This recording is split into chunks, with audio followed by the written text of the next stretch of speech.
사도 바울을 죽이려는 사건이 그치고 바울은 제자들을 불러 작별을 하고 마게도냐를 향해 떠나가려고 합니다. 바울은 그 여정에서도 제자들에게 복음을 가르치고 훈련하는 그런 시간들을 갖는데, 특별히 헬라에서 3달의 시간을 보내면서 사도 바울은 하나님의 제자로서 또 하나님의 말씀을 준비하고 가르치고 그렇게 살도록 복음 안에 그리고 믿음 안에 견실한 사람으로 세우기 위한 그런 시간을 갖습니다. 그 후에 사도 바울이 이제 예루살렘으로 돌아가고자 하는 그런 모습들을 갖추고 있을 때에 유대인들이 그 소식을 들었던 것 같습니다. 그래서 3절을 보니까 그때의 유대인들이 바울을 해하려고 공모했다라고 이야기를 하고 있습니다. 이 이야기를 바울이 듣자 마게도냐를 거쳐서 돌아가기로 작정을 하고 있습니다. 그리고 그런 소식을 듣고 이제 바울이 배를 포기하고 도보를 이용해서 여정을 이루게 되는데, 이때 함께 동역한 사람들이 4절에 거론되어져 있습니다. 4절을 보면 그들이 사도 바울보다 먼저 드로아에 들어가서 사도 바울을 기다리며 또 준비하고 있는 그런 모습들을 보게 되는데, 성경에서 이렇게 동역자들을 거론한 이유가 무엇일까라고 했을 때에 많은 이유들이 있겠지만, 그 당시 고난받고 있었던, 박해받고 있었던 이 초대교회 교인들에게 너희만 하나님을 믿고 하나님을 신실하게 섬기고 있는 것이 아니라 이렇게 많은 사람들이 함께 예배하고 있고 또 하나님을 섬기고 있고 또 하나님께 나아가고 있다라는 것을 가르쳐 주기 위해, 그렇게 독려하기 위해서 이렇게 이름을 거론하지 않았을까 생각해 봅니다. 그 후에 사도 바울이 도착한 후에 이레를 머물면서 회당에서 하나님의 말씀을 강론하기도 하고 복음을 전하기도 했습니다. 그리고 이레를 머무는 그 주간의 첫째 날에 떡을 떼는 그런 모습들을 보여지는데, 7절의 말씀을 보니까 이는 하나님 예수님께서 제자들에게 보여주신 성만찬의 모습과 같다라고 이야기할 수 있습니다. 즉 주일이 되었을 때에 예수님을 믿는 교회의 모든 지체들이 모여서 한 마음으로 떡을 떼면서 복음을 듣고 예수님을 기억하고 또 예수님에 대한 믿음을 그런 고백하는 그런 시간들을 가졌다라는 것을 보게 됩니다. 그때에 바울이 이제 하나님의 말씀을 또 강론하기 시작하는데 문제가 하나 발생하죠. 9절의 말씀을 보니까 유두고라고 하는 청년이 굳이 창에 걸터 앉아 바울의 말을 듣기 시작합니다. 그런데 문제는 뭐냐? 유두고가 깊이 졸았다, 졸음을 이기지 못했다라고 이야기를 하고 있습니다. 이 유두고라는 사람이 이제 졸음을 이기지 못하다가 이제 3층 높이에서 떨어져서 죽는 일이 발생합니다.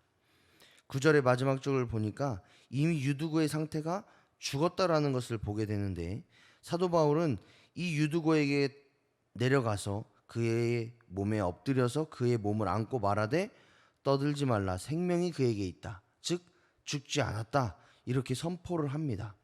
그리고 올라가서 떡을 떼어 먹고 오랫동안 곧 날이 새기까지 이야기하고 떠나니라 라고 말씀하는데, 12절 말씀을 보니까 사람들이 살아난 청년을 데리고 가서 적지 않게 위로를 받았다, 이렇게 말씀하고 있습니다. 즉 사도 바울이 그의 몸을 안고 일으켜 세우자마자 그가 일어나고 다시 생명을 얻었다, 그로 인해서 교회가 위로를 받았다, 이런 말을 하고 있는 거죠. 왜 유두고의 죽음과 부활에서 위로를 받았을까라고 했을 때에 단순히 유두고가 불쌍한 청년이기 때문에 슬펐다가 다시 기뻐했다, 혹은 유두고가 초대교회 안에서 중추적인 역할을 감당했기 때문에 그랬다, 다양한 말들이 있겠지만 초대교회가 유두고를 통해서 위로를 받았던 근본적인 이유는 초대교회 시절에는 수많은 박해가 있었지 않습니까? 그렇기 때문에 이 복음 안에 살다가 죽는 것에 대한 이 사람들의 소망도 있었지만 더불어서 두려움도 있었다라는 겁니다. 그런데 이 유두고라는 사람이 하나님의 말씀을 듣다가 죽은 거예요. 이 모습을 보면서 이 초대교회 사람들도 우리도 저렇게 복음을 듣다가 혹은 복음을 전하다가 언젠가 어떻게 죽을 수도 있다라는 것을 생각하는 거죠. 그런데 사도 바울이 그를 일으켜 세움으로 인해서 그가 복음 안에 있다가도 하나님의 능력 안에 살아나는 것을 보면서 초대교회가 우리도 복음 안에 복음을 전하다가 혹은 복음으로 인해 죽어도 이렇게 부활할 수 있구나. 더 나아가서 우리가 믿고 전하는 하나님은 생명까지도 목숨까지도 주관하시는 그런 하나님이시구나. 이 사실을 깨달으면서 그들 가운데에 소망이 생기는 겁니다. 어떤 소망이냐? 우리가 믿는 하나님은 위대하신 분이다. 또 우리가 소망하는 하나님 나라는 반드시 있다. 그렇기 때문에 우리는 복음 안에 죽을 수 있고 죽은 자가 살아난다라는 그 믿음이 우리에게 확고한 믿음으로 생겨나는 겁니다.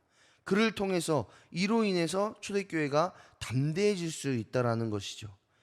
그로 인해서 이제 초대교회가 사도 바울을 통하여서 자신들의 상황을 돌이켜보고 더 나아가서 굳건한 믿음을 가졌다라는 것이 오늘 본문의 말씀입니다.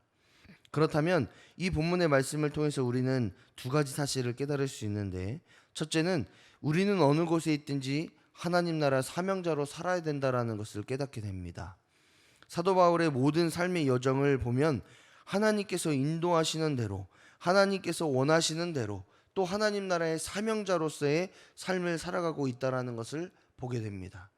따라서 우리 역시도 우리가 어느 곳에 있든지 누구를 만나든지 무엇을 하든지 하나님 나라의 사명자로 살아야 된다는 것을 이 사도 바울을 통해서 깨닫습니다. 따라서 우리는 모든 삶의 영역에서 또 이렇게 새벽 자리에 나와서 하나님을 기도하고 하나님께서 원하시는 뜻이 무엇인지를 알아가는 이 자리에서도 하나님의 뜻에 순종할 수 있는, 하나님의 섭리 가운데 나아갈 수 있는, 더불어 하나님의 나라를 전할 수 있는 그런 사명자로 살겠다라는 결단과 또 그렇게 살아가려는 담대한 믿음을 하나님께 구해야 될 줄 믿습니다. 두 번째로 깨닫는 것은 하나님의 능력은 정말로 위대하심을 깨닫습니다. 우리의 삶에 동행하시고 주관하시는 하나님은 모든 생명의 창조주이십니다. 그분께서 우리를 구원하셨고 지금도 동행하고 계심을 신뢰하면서 우리의 삶을 통해 하나님 나라가 이루어지도록, 하나님 나라가 우리 가운데에 이루어지도록 위해서 살아가는 것이 우리의 모습임을 깨닫게 됩니다. 따라서 우리는 날마다 위대하신 모든 만물을 창조하시고 주관하시는 그 하나님을 신뢰하고 의지함으로 구해야 될 줄 믿습니다. 어떤 것을요? 하나님 나라를. 우리의 삶을 통해 우리가 원하고 우리가 바라는 것들도 구할 수 있겠지만 더 구하고 더 바라고 더 의지해야 될 것은 우리의 삶을 통해 하나님께서 원하시는 뜻이 무엇인지, 하나님께서 바라시는 것이 무엇인지, 우리의 삶을 통해 하나님께서 이루고자 하시는 것이 무엇인지를 구하면서 기도하시는 저와 여러분이 되시기를 주님의 이름으로 축복합니다. 그랬을 때에 이 복음의 능력이 실질적으로 우리의 삶 가운데 나타날 줄 믿습니다. 하나님의 능력이, 하나님의 말씀이 우리의 삶 가운데 나타날 줄 믿습니다. 그것을 소망하시고 또한 그것을 우리의 삶 가운데 이루시는 저와 여러분의 삶이 되시기를 주님의 이름으로 축복합니다.